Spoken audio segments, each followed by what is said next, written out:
What is the state? How does it preserve itself? What does it fear? These are the questions Murray Rothbard uncovers in his powerful book, Anatomy of the State. Thanks to our generous donors, the Mises Institute is offering a free copy of this Rothbard classic to Human Action Podcast listeners. Get your copy at mises.org/HAPod free. That's HA like human action, pod free.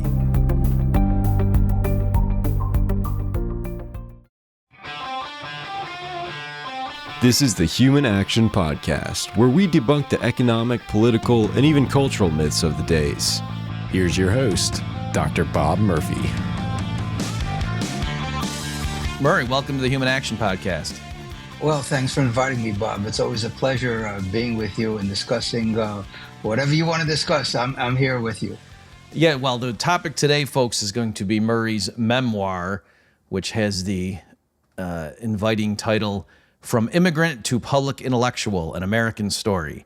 But before we get into that, we should probably just mention that you and I just saw each other in Fort Myers, Florida, for an event that the Mises Institute hosted. We were talking about, my specific topic was like the fate of the dollar, but both of us were talking about the prospects for the economy in the near future. So maybe just to give a little teaser to point folks for why they should go watch our videos, because we'll link to it, of course, at the show notes page, folks. So do you want to give the 30-second summary of what you covered in Fort Myers?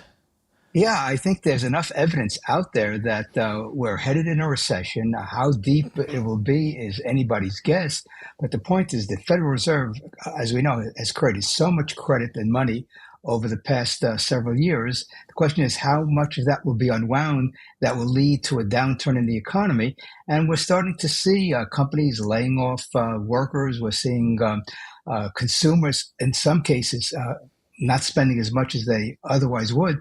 But there's evidence that consumers are still spending on housing and on automobiles and other consumer items, which makes the economy look better than I think it actually is. Yeah, great. In my talk too, folks, it was things you've heard me talk about here, and if you read Mises.org, I've put things there too, like about, for example, the inverted yield curve is a standard thing that I've been covering for a few years. So again, if that's a metric that not just Austrians would care about, but that's actually broadly in the financial community. People know what that is. So as I said in the talk, people have free will, right? That it's not that we know for sure. We don't have a crystal ball, but if there isn't a recession that officially begins at least by the first half of 2024, that would be surprising. Like people, when they talk about these metrics, would have to say, oh, and there was this clear-cut pattern that totally didn't work in the 2023-24 period. And maybe that's what will happen, but we'll see. So let's go ahead, Murray. Yeah. The other thing I want to add is the metric that I presented is the unemployment rate. And we know historically, if you're looking at the data from the Federal Reserve, that once the unemployment rate starts rising, which it has for the past several months, that typically is the beginning of a recession. And we can go back decades and we see that pattern over and over again. When the unemployment starts increasing, it means that the adjustment, which is what a recession is underway. Yep. And of course, too, folks, and we probably don't need to say this, Murray and I are not saying, the Fed needs to do whatever it can to avoid a recession. We're just telling people to be in store for what's coming, that given the artificial, unsustainable boom that was fostered by the central bank, a recession is inevitable. And, depending on the specifics, like actually might be a good thing in the sense that it cleanses out the male investments and lets the economy start on a more solid footing. So let me switch now to your memoir, Murray. So I just love these chapters. These are very provocative, inviting chapter titles. So if you don't mind this format, maybe we can just take the time for this episode to just kind of go through, and I'll prompt you, and then just we can start talking about some of these. Sure. So you've got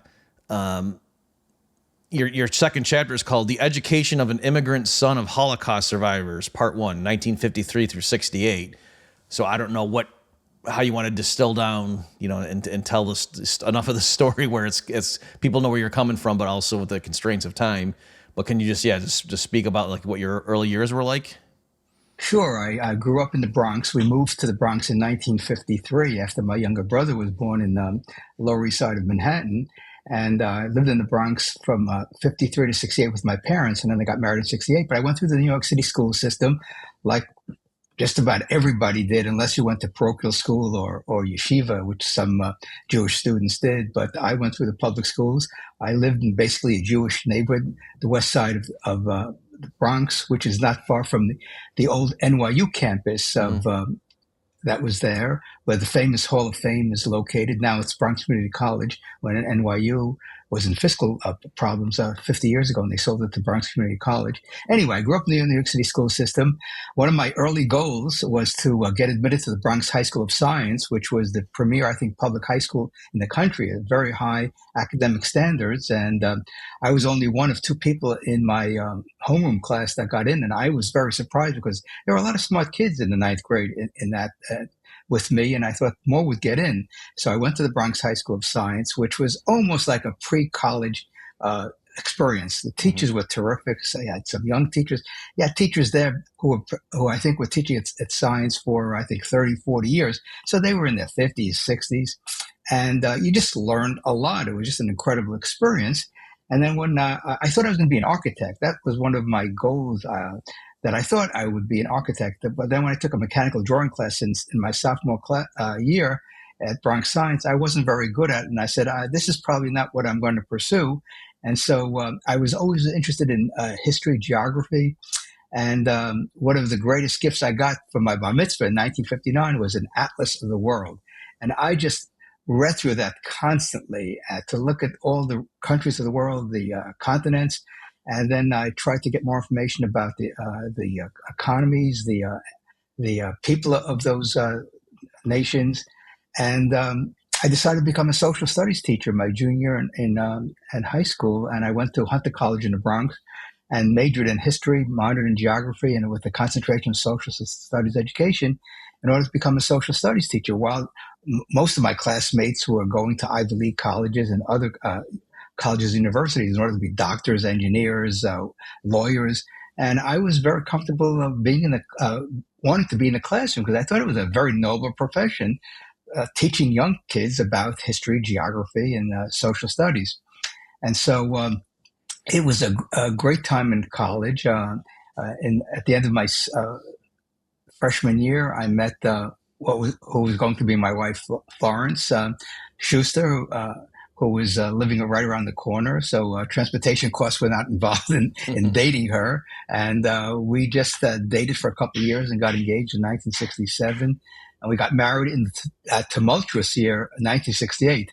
I don't know if you were around, Bob, but that was the year of the Bobby Kennedy assassination, the Martin Luther King assassination, Johnson's withdrawal from the presidential race, and the riots outside the Democratic National Convention in Chicago. While we were on vacation in the Virgin Islands, not vacation, on honeymoon in the Virgin Islands. And I started teaching that year, which was an incredible year in the New York City public schools, because as soon as I got to the first week of teaching, the teachers went on a strike. Mm-hmm. And that was really, really contentious. They were friends for 20, 30 years in the same building. One teacher or administrator went in, one went out, and they lost their friendship because of it. So eventually the strike was settled in November. And for me, it was a very difficult year trying to teach inner city schools because I thought they would be interested in learning. And I was more of a disciplinarian than I was a teacher. But as things rolled along, I eventually became a math teacher because there was an excess of social studies teachers in the system, and so and also in the school. So I taught math for 3 years, and that was from 53 to 68 was my education. And in 1968, I voted for the first time, Bob, and being a Democrat at the time, because my father was a Democrat, I voted for Hubert Humphrey, and that was the first and last time I voted for a Democrat in the presidential campaign. Huh. A lot there. What age group did you teach? I was in the middle school. I was teaching sixth graders, and individually they were wonderful. But you put kids together like that in that age group, and playtime is what they really wanted school for. And it was a challenge. It was probably the greatest challenge I faced as a young person, is to try to motivate young kids to learn about history and geography, and it was a challenge, but I got through it. And then I taught math for 3 years, so that was a piece of cake because it was basic math. And but I realized soon after, I think 2 years into my teaching career, that this was not going to be my 30, 40-year career. And that's when I decided to go to graduate school full time to get a PhD in geography, because I wanted to teach geography at the college level. In the meantime, I got a master's in social studies education, and just was studying all the regions of the world and just really appreciated what was going on all over the world. This is the early 70s. And a lot of, we know, tension, decolonization was taking place from the late 50s, early 60s through the early 70s. And so you get to learn about what's going on in the world. And as an sidebar, which was very important, I wanted to keep up with the current events. So I was subscribing to Newsweek. And in 1966, Henry Hazlitt's column in Newsweek ended, and that column was given to three economists, including Milton Friedman and Paul Samuelson and Henry Wallach from Yale. And I just read them just to get a sense of what they were saying about the economy. Since I was not an economics major or minor, I only took 2 undergraduate courses in economics. But Friedman's columns were a breath of fresh air for me, because he just explained things very simply, and he wrote well. And one of the essays that really struck home, and I'll never forget it, is when he wrote an essay on the minimum wage, saying it's one of the most racist pieces of legislation we have. And that was an eye-opener. That was a very provocative essay, to say the least. And then in 1969, Bob, I read a book that really had an impact on my life. I picked it up by accident in a bookstore in Syracuse, New York, Ayn Rand's Capitalism, the Unknown Ideal, and Alan Greenspan's essay, Golden Economic Freedom, where he criticized the Fed for inflating during the 1920s, which led to the unsustainable boom and then the stock market crash. And the Depression began, as Rothbard points out in his America's Great Depression, before the stock market crash. And this intrigued me, is why did we have this Great Depression? And as a non-economist, I said, I got to really learn more about this. I mean, had you gone into that sort of like the way I was taught, and I'm younger than you are. Like, yeah, I don't even think my parents were dating when you asked me if I was around in '68. At that point, maybe they were. Maybe they were dating and not dating each other yet. That's probably the true statement. But they, I can tell you what happened in the Great Depression. We had unregulated raw capitalism in the 20s, and people bought stocks on margin. And what do you think's going to happen? It's a crazy laissez-faire capitalism. And then Herbert Hoover sat there and did nothing, because he kept reading the Constitution. And then thank goodness FDR came in and did something and then got us out of the Depression. That was the narrative that we all grew up with in the 1960s, is that Herbert Hoover was a laissez-faire president. And because of that, the Depression deepened, and Roosevelt won in a landslide in 1932. And then I read years later Rothbard's America's Great Depression, and boy, was that an eye-opener. Yeah. I mean, not only did he explain how business cycles occur, but he went into the detail of Hoover's tenure in the White House. And to me, that is wonderful economic history, because he gets into the data, he explains what happened, why it happened, and I just read that and just was fascinated by the events that were not mainstream, that even though it was part of the historical record, historians ignored it and had their own narrative, which is, I guess you can say, the mythology of historians, is that they come up with narratives that have nothing to do with the reality of these periods that they're studying. And that disturbed me a lot, because as a history major, one of the reasons I became a history major is I want to know the truth about the American Revolution, the Civil War, the Great Depression, World War I, World War II, and so on and so forth. These great events in terms of their impact on the American people and the world economy. And so I was just trying to get more and more information. And remember, Bob, this is well before the internet. So if you wanted to find something out, you had to go to the library, go through the stacks, go through the index cards in the library, the Dewey Decimal System, and find out what books are relevant that you're interested in, or go to newspapers and use microfilm to look at articles. And doing research at that time was a challenge. You had to spend a lot of time in the library, which, of course, young people today, they have the internet at their fingertips and they can get information as easily as we're talking with each other today. Yeah, it's funny because I remember, there was some at one point. It was after I had my PhD and I was at NYU doing some research. I think I was on a postdoc or something for a brief period with them, and I was in the archives looking through microfiche of like some old Paul Samuelson journal articles where he was mathematically modeling financial markets, and it was relevant to something I was working on. And it was like, oh wow, look at this. So yes, obviously it's better for humanity now that people can just pull stuff up from their home on their computer, but I feel like they don't appreciate it as much. That back then when you actually spent days and then you found something, like you really cherished it. Whereas now I think the kids these days, they don't appreciate the struggle. So well, that's why research to me is sort of the essence of being an academic. If you don't do good research, you're really wasting your time, as far as I'm concerned, because there are so many interesting topics to discover and to gain knowledge, and then you can pass it along to students. And in this period, after I read Capitalism, the Unknown Ideal in the summer of '69, 2 years later, we were coming back from Italy on vacation, and there was an article that someone was reading. They had a copy of the New York Times, and it said, "The president's economic betrayal." This is right after Nixon did wage price controls and severed the last link between the dollar and gold on August 15th, '71. And I said, that looks like an interesting article. So I asked the passenger if I could read the paper, and guess what? Murray Rothbard was the author of that article, and I think that's the second time I heard about him. I think I heard about him earlier that year when two Columbia University students wrote a New York Times Magazine article on libertarianism. And so I read this piece, and he wrote something in there that contradicted what Friedman had been saying, that the money supply should grow 3% a year, so we have stable prices. And Rothbard said, no, the money supply should not be growing because it causes all sorts of problems. And I didn't read anything by Rothbard until a few years later when I was in graduate school, which I went full-time in 1972.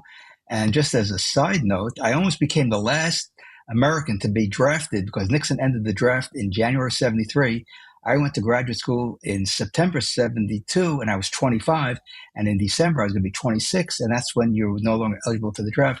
But I went to a pre-induction physical, I think in December, right before my 26th birthday, and then I appealed that, and then they wrote me a letter saying, you're no longer eligible for the draft, good luck. And so I just dodged the bullet, so to speak, no pun intended, by being almost the last person drafted in America. Well, I guess that's pretty. I don't have anything to relate that to in my my era growing up. Just to circle back, I said the thing about the microfiche, but a more substantive reaction to something you said about the Great Depression history. I used to be more tolerant and just assumed that, oh, well, if people just didn't know the economics, and FDR certainly campaigned on Hoover being a do-nothing president and whatever, and so I could see how they just wouldn't. But there was some, for example, I'll name names, Brad DeLong, the economist that I joke and call him the poor man's Krugman. He one time had a blog post where it was during, was it during the Obama years? I think it was during the Obama years when the Republicans were like clamoring for, cutting, how Republicans are good about cutting spending when there's a Democrat in the White House, talking about austerity and blah, blah, blah. And so Krugman and DeLong kept drawing analogies to the 30s to try to say, oh yeah, the Republicans are doing their, their Herbert Hoover playbook, these, small government idiot. And he had an excerpt from Herbert Hoover's memoirs where Hoover says, oh, and my Treasury Secretary, Andrew Mellon, advocated, liquidate stocks, liquidate the farms, liquidate, I'm paraphrasing, but that, yeah. And then DeLong ended and said, well, thank God.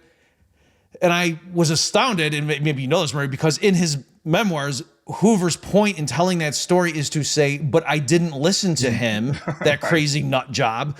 We had the biggest, domestic spending outside of wartime in U.S. history, and yet the forces of this downturn were so severe, even with my interventions from Washington, we couldn't turn the tide, I'm elaborate. But So, and yeah, Rothbard goes through. So the point being that, like,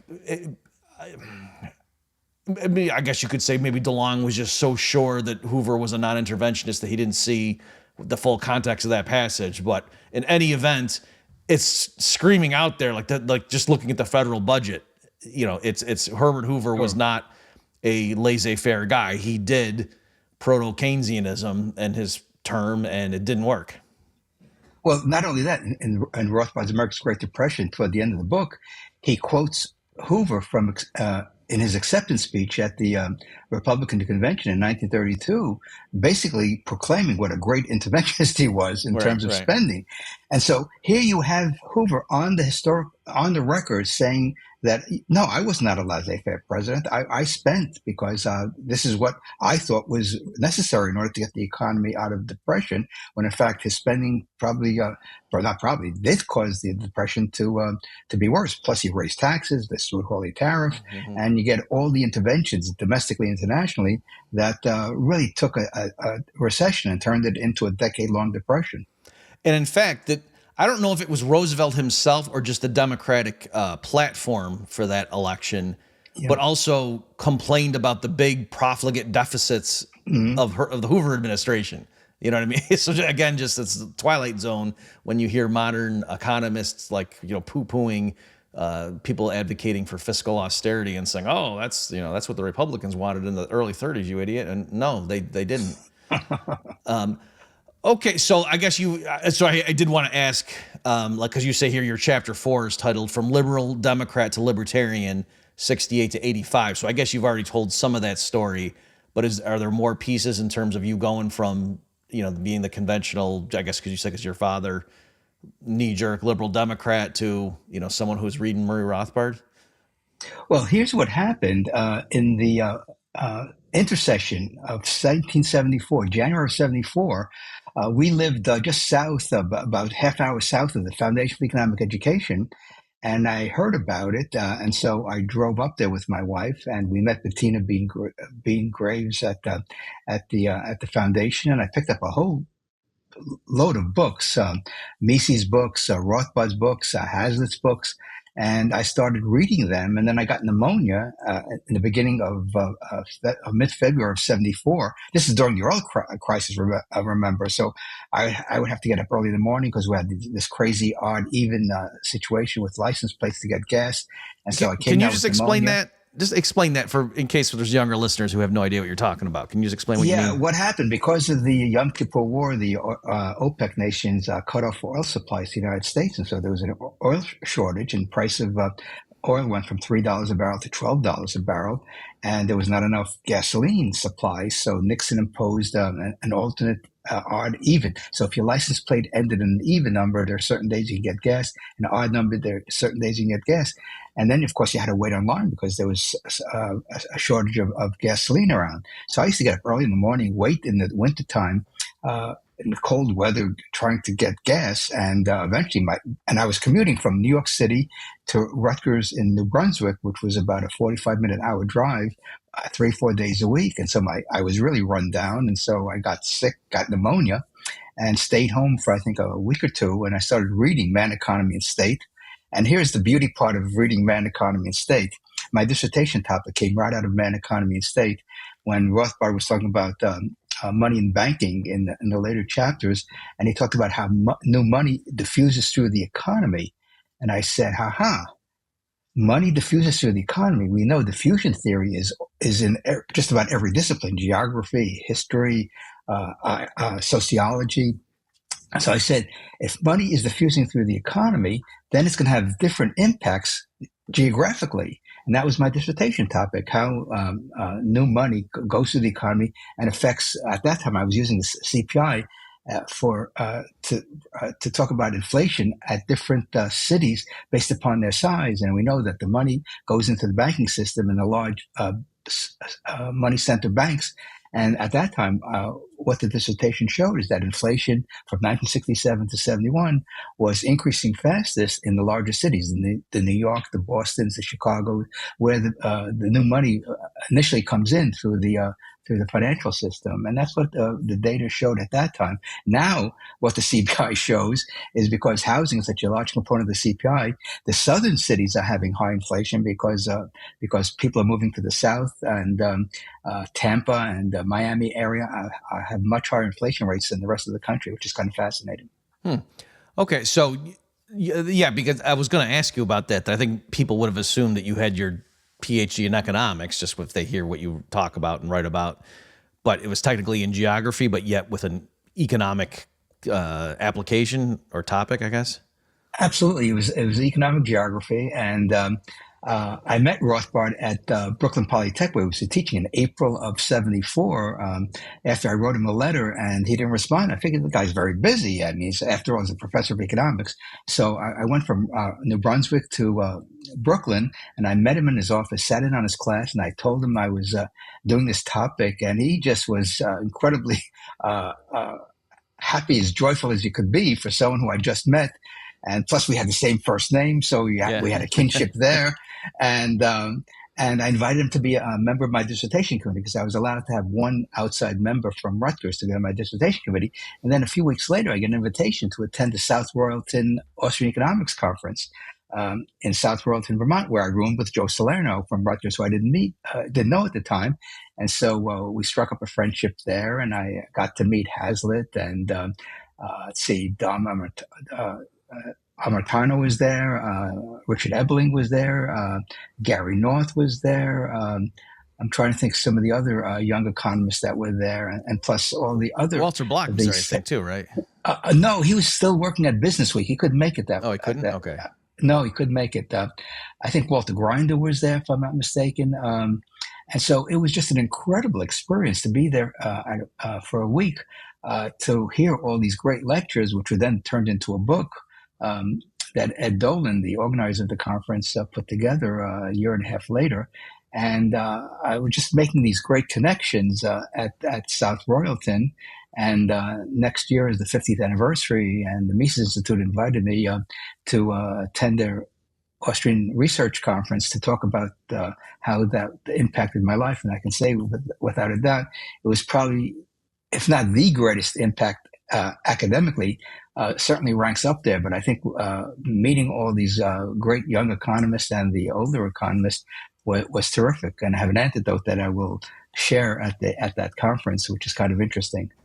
Yeah, I mean, that's kind of like the Woodstock of Austrian economics, that there's, people probably saying that, oh yeah, I was there, when maybe they weren't, but it's we sort of talk about it. Can you explain, I mean, did you know at the time that, oh wow, there's a lot of heavy hitters going to this thing, I don't want to miss it? Or were you so new to it that you just like, oh, okay, and then only in retrospect, looking back, do you realize, oh my gosh, there were so many future and present legends of that thing?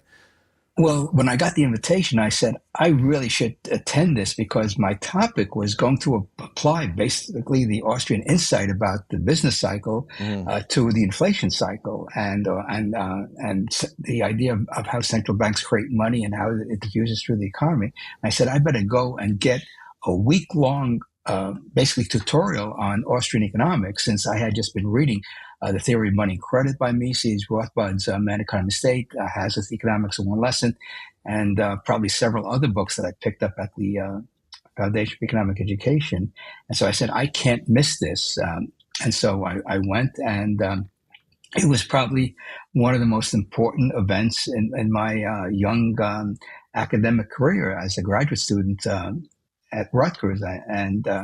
After that, I just became immersed in Austrian literature, and the footnote to that is several months later, Hayek is awarded the Nobel Prize in Economics, and so that really jump-started the Austrian movement in the United States. And of course, several years later, the Mises Institute was created, and I got invitations to Austrian economic conferences and Libertarian scholars conferences, and it was just a wonderful experience to hear all these great insights about the welfare state, the warfare state, the business cycle. Remember, 1974 was double-digit inflation in the United States. The Nixon resignation in August of '74. So there were a lot of things happening in 1974, which had a huge impact on the U.S. economy, to say the least, and the political situation as well. Can I ask your view?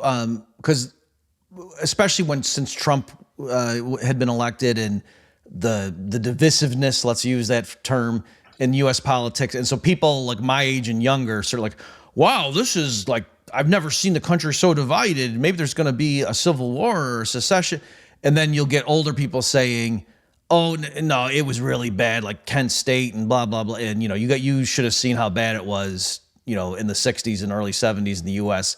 Do you have any thoughts on that? Oh yeah, 68. I mean, it was a horrendous year. I mean, you have Johnson withdrawing from the race on March 31st, 1968. After Senator Eugene McCarthy did very well in the New Hampshire primary. And then 4 days later, Martin Luther King's assassinated. It's incredible. And then you have riots all over America because of the King assassination. And then Senator Kennedy gets into the race, and he gets assassinated after winning the California primary on the way to winning the Democratic nomination. And it is really turmoil in America. And here I am, ready to get married, graduating from college. My wife still had a year to go. And this is the way we start our life together. It is in complete turmoil. And of course, a teacher strike. So I lost my income. I had to do some part-time work in order to get some income. Our parents supported us during this period. And so financially, it was tough. Psychologically, it was tough. Politically, it was tough. It was a rough year. And this is when 500,000 troops were in Vietnam. Mm-hmm. I mean, 68 was probably one of the most tumultuous years in American history. I mean, 2 assassinations within 2 months. Mm-hmm. I mean, that's never happened, I don't think, in the United States before. One, the civil rights leader, and the other one, the leading candidate for a presidential nomination. And so, and here we are, Bob, 60 years after the Kennedy assassination, which I didn't talk about. It still haunts me because the Kennedy assassination, I think, is probably the most important event in the sense that if Kennedy wasn't assassinated, Johnson wouldn't have been president, and we probably wouldn't have gone into Vietnam. I think that is the lesson of the Kennedy assassination. And of course, the year before, we had the not the Bay of Pigs, the Cuban Missile Crisis. So from 61, the Bay of Pigs, 62, the Cuban Missile Crisis, 63, the assassination, and then and then 64, Johnson was supposedly the peace candidate. And then a year later, he sends 100,000 troops to Vietnam. So I lived through one of the most tumultuous periods in American history, the 1960s and, of course, the early 70s. Mm-hmm. And it continues with the undeclared wars that we've had since then. So it's been divisive. But I think the difference between then and now is Trump is cut from a different cloth. He's not a career politician. I think, in a way, he thinks he's the Don Rickles of politics mm-hmm. with the insults and everything. Mm-hmm. And if he had just stuck to a simple message, we're spending too much money, we don't have it, we have undeclared wars, which is not what the founders envisioned for America. And if he just said that, in other words, if he said what Ron Paul had been saying in his presidential campaign, but with the swagger that he had, I think he would have been reelected. Instead, of course, COVID didn't help either because the lockdowns were, I think, the Achilles heel of his first term. But if he had a very simple message, it may have not been full-blown libertarian, but it could have been, the government is too big, it's out of control, we got to rein it in, and we've got to stop these undeclared wars, and we've got to free up the economy so that the men and women entrepreneurs throughout America can do what they do best, which is provide us with goods and services that we all want. That's a simple message that everyone can understand, and you don't have to say more than that. And just instead of doing the name calling, I think so many people are turned off from the name calling. I think that hurts them more than it helps them, I think. Mm-hmm. Well, speaking of politics, that leads naturally into the next chapter 5, from the college classroom to political candidate, 1985 to 97. So can you speak, whatever you think is the best thing to tell the audience, given our format right now, on those exploits?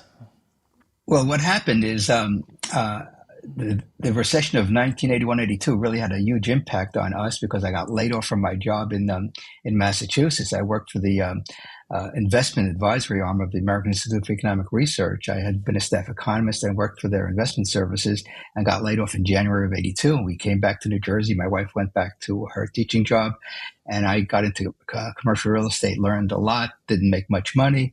And then a job opening occurred at Ramapo College and Business School teaching economics and finance. And so I said, that's what I wanted to do. So let me do it on an emergency basis. And it turned into a tenure track position starting in 1985, got tenure in 1988. And then in 1992, I went on sabbatical and wrote Tax Free 2000, The Rebirth of American Liberty. In other words, very similar to Rothbard's For a New Liberty. And I said, how do we get out of this welfare warfare state situation that we're in? And I talked about how to phase out Social Security, Medicare, Medicaid, and to discuss public education as well, since I do have experience in public education, having taught for 4 years. And my wife was a New York City school teacher and administrator for 34 years. So we had a lot of experience in public education. So I wrote this book, spoke to the New Jersey Libertarian Party that year. And 2 years later, I'm sorry, let me back up. So yeah, two years after I wrote the book, no, 5 years after I wrote the book came out in 95. That's it. I'm trying to get my history timeline correct. So the book came out in January of 95, right before Rothbard passed away. And Joe Salerno called me and said, Rothbard passed away. And to say that I felt like the blood just drained out of my system, because here he was, 68 years old, and he passed away just as the internet was really becoming popular. And I can only imagine what his impact would have been if he had lived. It would have been enormous. It is enormous today anyway, with all the work that he's done. So I get a call on a Sunday afternoon in March of 1997 from the chairman of the Libertarian Party saying, hey, we've been sitting around thinking about who would be a great candidate to carry the Libertarian message in the gubernatorial campaign this fall, and your name came up. And I said, well, this is not on my agenda, so let me speak to my wife, the president of Ramapo, the dean of the business school. Everyone was on board. I got the nomination, and the goal was to raise enough money to get matching funds from the state, which would require me to be in the 3 debates with the incumbent Republican governor and the Democratic challenger, and I would present libertarian solutions to the issues facing the people of New Jersey: high auto insurance rates, property taxes, school taxes. And one big issue that came up was partial birth abortion, which I just wrote about in my Substack column. And I saw pictures of it from a student of mine 2 years earlier, and I said, how could this be legal? This is clearly infanticide. You got a perfectly formed baby that you're killing partially in the womb. And I said, how could this be legal? And so I just left it at that. And then 2 years later, I told our campaign consultant, who had ties to the pro-life movement in New Jersey, that I'm opposed to partial birth abortion. And so he told members of the pro-life community, and so they contacted me. And I said, I'm on board with opposing partial birth abortion. I'm not quite sure about opposing abortion totally. So that's when I called up Ron Paul, because I knew he was pro-life and a libertarian Republican. And he sent me his wonderful little monograph, Challenge to Liberty, which is a magnificent defense of the pro-life position. And that convinced me that the pro-life position is consistent with the non-aggression principle of libertarianism. And so I advocated that during the campaign, that if partial birth abortion is wrong, then how could any abortion be ethical, moral, legal, because it's the killing of a baby in the womb. And of course, that's the big contention we have in America. But with the overturning of Roe versus Wade, it belongs back to where the states were. So when Roe versus Wade was announced in January of 1973, even though I was pro-choice at the time, I said, this is a bad decision because it violates federalism. And so even though I was pro-choice in the 60s and early 70s and all the way up to 97, Ron Paul's book, I think, is must-reading for all libertarians who want to incorporate an ethical standard with a public policy. And to me, it's a must-read book as far as I'm concerned. And I think it's changed my life, and it's probably changed the life of a lot of people. So how many times did you run for governor? Was it more than once? Just once, just as the Libertarian candidate. I ran for the U.S. Senate as a Republican and Libertarian several times. Okay, maybe, starting in yeah, because I 2000. knew you had multiple campaigns. Maybe I'm conflating Yeah. some of those. Okay. Yeah, what was interesting in 2000, which is sort of the postscript to the memoir, is that I declared to be a Republican. I returned to the Republican Party because I had joined the Republican Party in the late 60s and then left after Nixon did wage price control. So in 1999, I was invited by the head of the Republican Liberty Caucus to rejoin the Republican Party and run for the U.S. Senate in 2000. Senator Lautenberg's seat was up and he announced his retirement. And so I announced that in January of 1999, I was going to seek the Republican nomination for the U.S. Senate. And then I think 2 months later, Governor Whitman, the sitting Republican governor, announced that she was forming an exploratory committee for the nomination. And so there were other Republican candidates that wanted to jump in, but they deferred to her. So it was me versus her. And then on Labor Day of 99, she announced she's not going to run, which I predicted, by the way. I told my wife when she announced her that she, on an exploratory committee, I said, Florence, she's not going to run. I just see her body language because I was in 3 debates with her, standing literally 2-3 feet apart.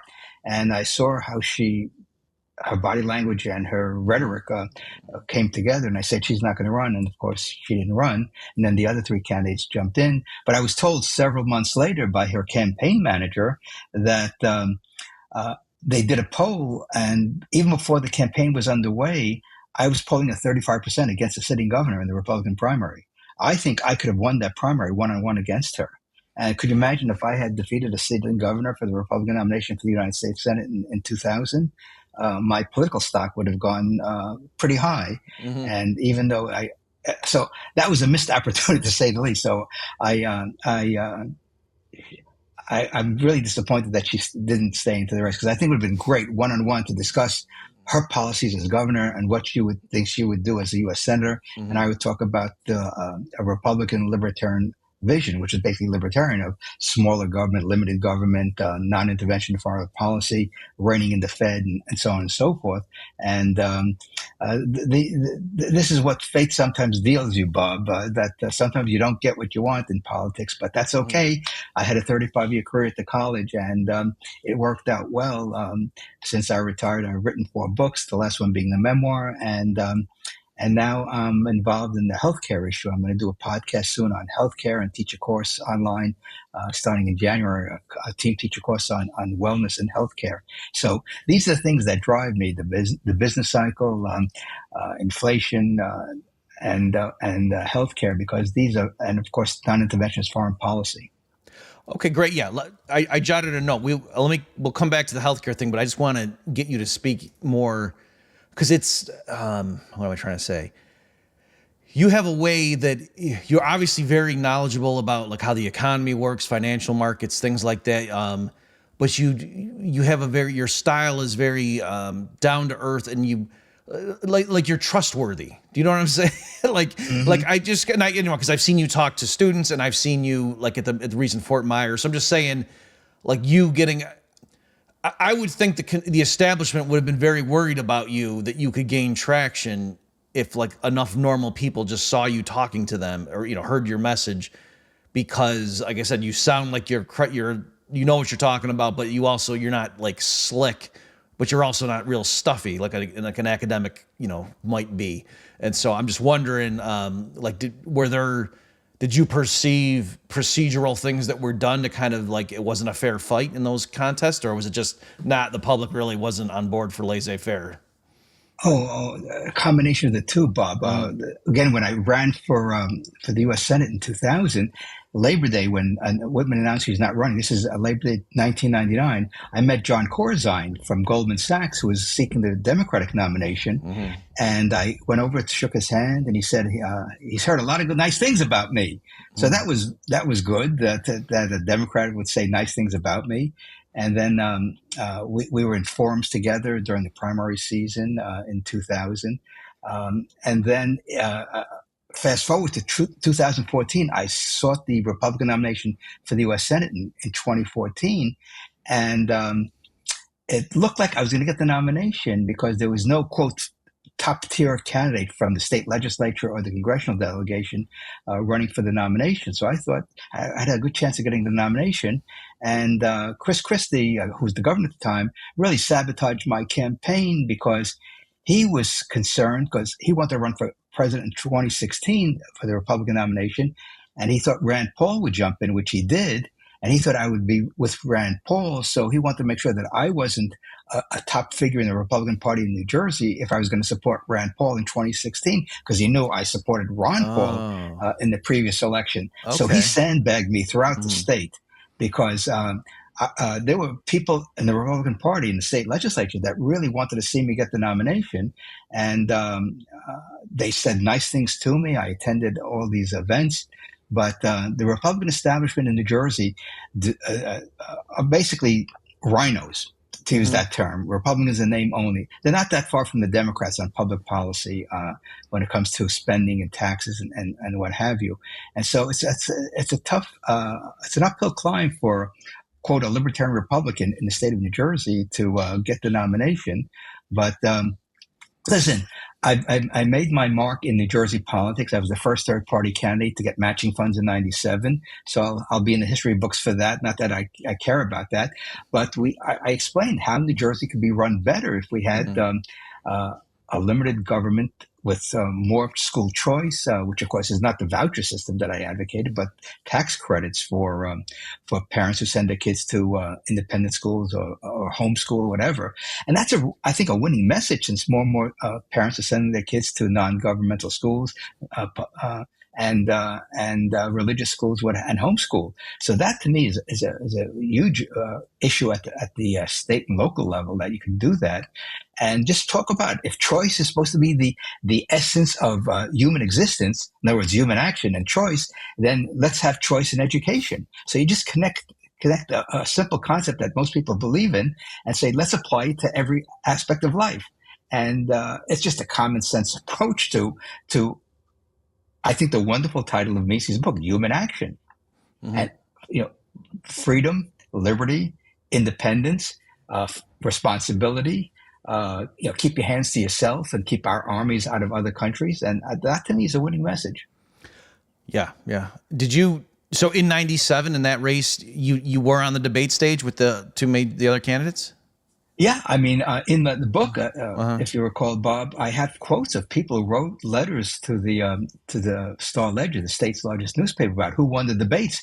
And the responses that they received about my performance during the debate, and it is a performance, let's face it. Right. And what you notice, Bob, is the other candidates, the Republican and Democratic candidates, had their talking points. No matter what the question was asked, they knew exactly what they wanted to say, and they didn't deviate from that. So by the time the third debate came around, I knew exactly what Whitman and McGreevey were going to say, because it was all canned responses. Mm-hmm. And here's another footnote to that campaign.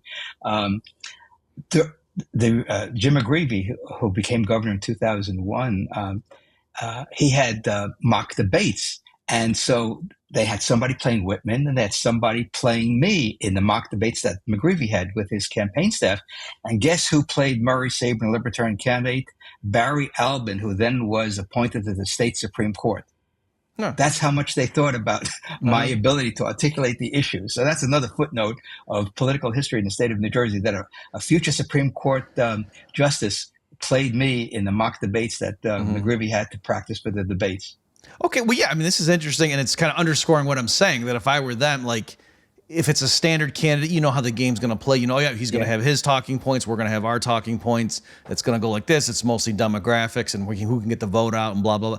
But then you come along and you just start saying things that are undeniably true about, like, economics and finance, and what are they going to do? So well, the thing is, once you have facts, it's very hard to argue against facts, Bob. The talking points are just ridiculous. That's why I hate these 30-second political commercials. I think they're an insult to the electorate. And I spoke to an AP reporter about money in politics and how to have an informed electorate. And I said, what the newspaper should do is every Sunday they should have some businesses sponsor the candidate's corner. There would be an issue, and the candidates would respond in 500, 1,000 words, whatever they would, in order to get their message out to the public. And then, of course, you have town hall meetings across the state shown on cable TV, and the public can sort of kick the tires of the candidates, ask them questions without the media involved, except hosting it, and let the candidates speak extemporaneously on issues that matter most to people. Yep.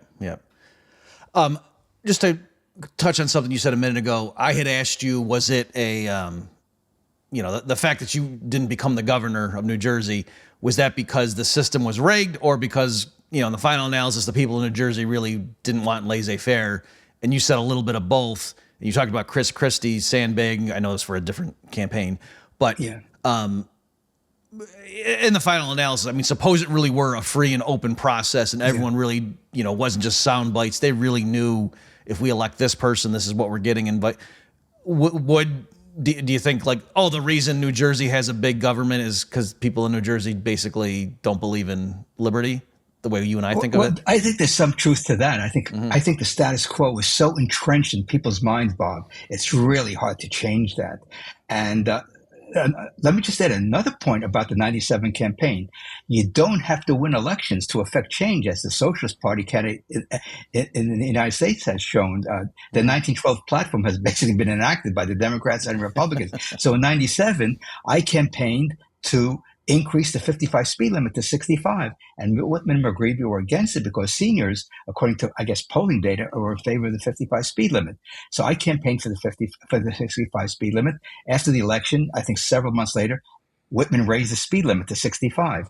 Auto insurance reform was a big issue in New Jersey in 97. And I said, let's deregulate the market. After all, the Democratic president, Jimmy Carter, deregulated the various sectors of the economy, and the economy started booming after that in the 80s. Mm-hmm. And guess what? When McGreevey got elected in 2001, what did he do? He basically implemented my auto insurance plan to deregulate the market. More companies came into the market, like Geico and others. Competition set in, rates went down, and we no longer had an insurance problem in the state of New Jersey. Also, we struck a blow for free speech, Bob. You're going to love this. I come home one day. This was... and we only had a 6-week campaign because I didn't get the approval of the matching funds until September 19th. The election was in November. So I had a 6-week campaign. I was running all over the state, and I had a campaign sign, Sabrin for governor, on my front lawn. I come home one day from teaching, and there's a note in my mailbox from a sergeant in town saying, you violated so and such ordinance of the town saying you can't have political signs on your front lawn. So I called up my campaign attorney. He went to Superior Court. The Superior Court judge threw it out as a violation of free speech. Now that's part of case law in the state of New Jersey, that you're allowed to have your political sign on your own property. Okay, great. Not to mention if it's for yourself. It was astonishing that there would be an ordinance saying you can't have political signs. So the town that I lived in had to pay the attorney's fees for the campaign. And so the mayor was very upset with me that the town had to pay whatever it was, the legal fees. So I wrote saying that if he had upheld the Constitution that he was sworn to uphold as a mayor, he wouldn't have had this problem. I'm sure that made him your buddy after that response. We just got a few minutes. So can you just talk a little bit? You mentioned there that now one of your projects is talking about healthcare. So can you speak to exactly what you're doing on that front? Yeah, I was contacted by a gentleman who has this online educational service, and I'm team teaching a course starting in January on wellness. And it's going into the history of healthcare, how we got to where we are today, and all the bad incentives we have that have raised prices and costs to the American people. Bob was spending over $4 trillion a year, according to the government, on quote healthcare, and we're less healthy than ever. Life expectancy is going down. People have more chronic illnesses than ever. And there's something really wrong with the system. It's broken. It's expensive. There are incredible waits to get to see a primary care doctor or a specialist. And so we're going to untangle this in this 15-week session starting in January. So I'll have that information available in my Substack column at murraysabrin.substack.com. And to me, this is one of the major issues facing the country. It's nearly 20% of GDP. And that's an astonishing ratio, given that other countries, even though they're partially socialized, have much better outcomes. They're more homogeneous. They're smaller countries like Singapore and Taiwan and other countries that have much better outcomes.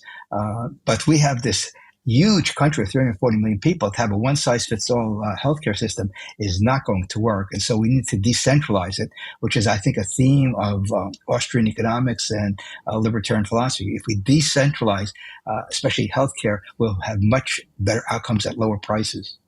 Yeah, it's funny. There's this misconception, as I know, like certain people in Canada and Europe, and they have this idea that the U.S. is just a Wild West, and we even know that the Wild West wasn't so wild anyway. And that, oh yeah, that's just the government has nothing to do with healthcare, and it's just all, and it's like you're saying, it's like, no, we actually kind of have the worst of both worlds. That we have a ton of nominally private sector spending, but there's a huge government, in terms of regulation and spending. And so, yeah, the costs are really ridiculous. And then, you and I would argue it's because of the government footprint that makes the outcomes, not commensurably higher. And so, yeah, it's like we don't get very good healthcare outcomes, and we have to pay the most in the world for those outcomes. It's shocking when you look at some of the data that I've put together. It's really unbelievable. I grew up in the 50s and 60s, Bob, where a visit to the doctor in the 1950s was $5 to the pediatrician. And if you needed a prescription, you go to the local pharmacy, no co-pays, no insurance, no nothing. And then when my father needed a major operation in 1961, he was a blue-collar worker, Blue Cross Blue Shield, paid most of it. And I don't recall the family saying they're going to go bankrupt because of medical care costs. And this is several years before Medicare and Medicaid. Medicare and Medicaid was really a turning point in American healthcare, and we've been living with that umbrella ever since. And more government regulation, and the other thing, employer-based medical care, I think is another problem that we have to deal with, and we'll discuss that as well. And what are the alternatives to that? So there are alternatives. People are becoming entrepreneurial, like we know the Surgery Center of Oklahoma charges fee out of pocket, and it's 75 to 80% less than what hospitals are charging for the same type of surgery. So there are free market alternatives to what we have today. It's just that the culture we have today is, what is the government going to do? What's my employer going to do in terms of providing me with health care? Yeah, I mean, there's various ways of trying to analyze it, but to me, like, one way is just the patient is not the customer. It's right. Either the government or the third party insurer or some combination paying the bills. So the patient is just like this annoying person that the bureaucrats have to deal with. You know what I mean? He's not the customer. It's just, he's the person that is involved in the process of the hospitals or doctors getting paid by the true customer, who is either like I say, government or Blue Cross or somebody. So I think that's partly what's driving all that. One thing I say too is to try to isolate, look, at the story is certainly more complicated than just, oh, well, that's the free market for you. Because it's not like you ask your buddy, hey, do you want to go out to dinner on Friday? And he says, oh, no, I don't have my, I can't, because I can't drive. And he said, why not? And he said, oh, because I'm in between jobs, and so I don't have car insurance right now. Like, no one ever says that, but yet they do often say, oh yeah, I had this elective surgery that I'm postponing because I'm in between jobs and I don't have health insurance.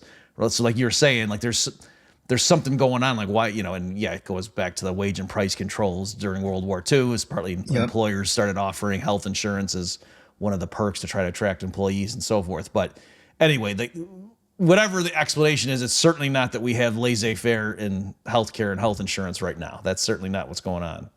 Well, that's why I wrote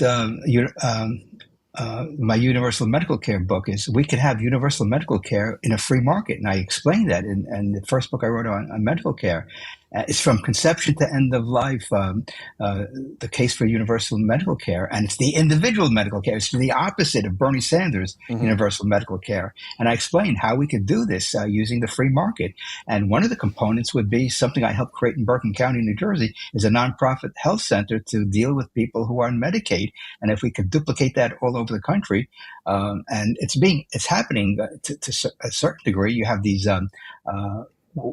clinics in CVS and other places. If we can do that all across the country for low-income folks, then we can solve the $900 billion a year Medicaid cost. Okay, well, I think we should wrap it up there. Folks, my guest today has been Murray Sabrin. Murray, you alluded to it, but just in case they missed it, can you explain if people want to go, read your stuff, find your Substack, get on your course, where they can go? Yeah, murraysabrin.substack.com. I usually write 2, 3 times a week. I just wrote about the CPI the other day. I wrote about abortion, how I became a pro-life libertarian. I think people would find that interesting. All my books are available on Amazon, and it's I've gotten very wonderful compliments. Judge Napolitano has a wonderful endorsement on the back cover of my memoir, From Immigrant to Public Intellectual. The other title that I thought of after the book was published was From Liberal to Conservative to Libertarian, an Immigrant's Journey in America. Oh, yeah, that which is works well. Which is basically what happened. I'm a 60s liberal to conservative in the late 60s, early 70s to libertarian from then on. So that's my political journey. But for folks who are looking at the actual title is From Immigrant to Public Intellectual, an American Story. And it's Murray Sabrin, and Sabrin is spelled Sabrin, for those of you who want to go look up his Substack or his books. So again, thank you, Murray, for your time. Thanks, Bob. It's always a pleasure being with you. And thank you, folks, for tuning in. We'll catch you next time. Check back next week for a new episode of the Human Action Podcast. In the meantime, you can find more content like this on Mises.org.